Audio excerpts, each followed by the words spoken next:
ఆదివాసీల కష్టాలను పట్టించుకోవడం లేదని రాష్ట్ర ప్రభుత్వంపై పోరాటానికి సిద్ధమయ్యారు.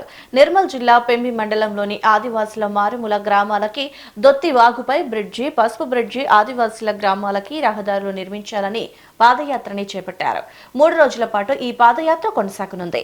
రేపు నిర్మల్ కలెక్టరేట్ కి ఆదివాసీలు చేరుకోనున్నారు.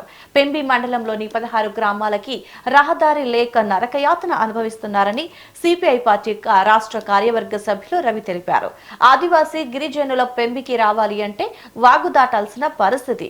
వంతెన లేని కారణంగా వర్షాకాలంలో రాకపోకలు నిలిచిపోయాయని చెప్పారు. వర్షాకాలం వచ్చిందంటే ఆదివాసీల కష్టాలు వర్ణించలేమన్నారు.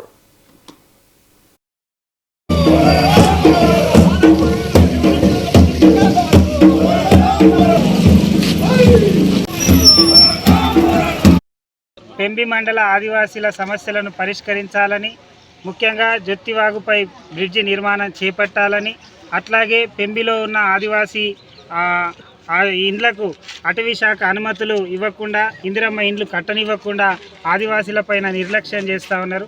ఆదివాసీ గ్రామాలలో చాలా సమస్యలు రాజ్యం వెళ్తూ ఉన్నాయి. ముఖ్యంగా తాగునీటి సమస్య, వైద్య సౌకర్యం కావచ్చు, ఇట్లాంటి అనేక సమస్యలున్న అధికారులు కావచ్చు, ఇటు ప్రజాప్రతినిధులు ఎవరు కూడా పట్టించుకోకుండా నిర్లక్ష్యం చేయడం అనేది జరుగుతుంది. కానీ పెంబి మండలానికి జాతీయ స్థాయిలో నీతి ఆయోగ్లో 4వ స్థానంలో అభివృద్ధి చెందిందని చెప్పి జిల్లా కలెక్టర్ గారు, జిల్లా యంత్రాంగం అవార్డులు తీసుకుంటా ఉన్నారు. ఈ సందర్భంగా ఆదివాసీల తరఫున మేము అడుగుతున్నాం, అభివృద్ధి అంటే కాగితాల అభివృద్ధి, లేకపోతే అభివృద్ధి అంటే కలెక్టర్ ఆఫీస్లో సమీక్షల అభివృద్ధి అనే దాని గురించి ఈ సందర్భంగా మేము అడుగుతా ఉన్నాం. ఇప్పటికీ ఒక గ్రామంలో ఒకటే బోరు, తాగడానికే నీళ్లు లేని దిక్కులేని స్థితిలో పెంబి మండల ఆదివాసీ గ్రామాలు ఉన్నాయి.